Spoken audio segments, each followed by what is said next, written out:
Bon, donc on va présenter rapidement les nouvelles fonctionnalités de Chrome, le nouveau navigateur lancé par Google, pour l'instant en version bêta. Donc au niveau du design, rapidement, on peut remarquer qu'on n'a pas de barre de titre, pas de barre de menu, ni de barre d'état au bas de la page. Donc en gros, c'est quasiment du plein écran directement, ce qui est quand même un gain de place sur les sites. Au niveau de la page d'accueil, on peut remarquer qu'on a directement accès aux sites les plus visités et aux favoris les plus récents, ainsi qu'une recherche dans l'historique direct et un affichage complet de l'historique des derniers jours, avec la possibilité de le supprimer. Dans la barre d'adresse, plusieurs possibilités, soit taper une URL directement, soit lancer une recherche. Voilà, un exemple de fourchette, voilà, ça vous lance Google. Un autre type, voilà, on peut vous présenter directement des suggestions en fonction des premières lettres tapées. Et ce qui n'est pas inintéressant pour trouver parfois son URL.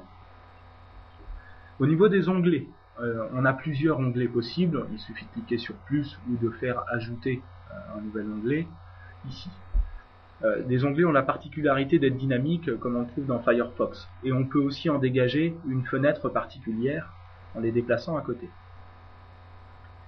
On a aussi la possibilité d'avoir une navigation privée. Donc il suffit de cliquer ici, navigation privée, qui en fait permettra de ne pas laisser de cookies, pas de traces dans l'historique, et donc d'avoir une meilleure confidentialité sur certains sites visités.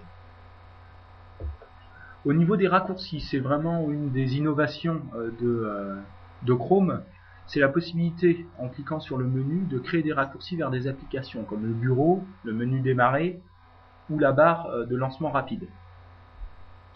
Au niveau des favoris, alors on a donc l'accès aux favoris les plus récents, on a une barre de favoris et un accès aux autres favoris qu'on peut directement importer via un menu de Firefox, Internet Explorer ou d'autres navigateurs. Par contre, pas encore la possibilité de les exporter, peut-être dû à la version bêta. On a également un gestionnaire de tâches qui nous permet de voir le poids de la page et le pourcentage utilisé par telle ou telle page dans le navigateur. Ce qui n'est pas inutile et qui permet de fermer tel ou tel processus en fonction de son utilisation. Enfin, on a une page sécurisée qui peut s'afficher en cas d'attaque de logiciels malveillants ou de tentative d'hameçonnage, ou de phishing si vous préférez. Voilà donc pour Chrome, c'est sobre, rapide, simple et pas trop mal pour une version bêta.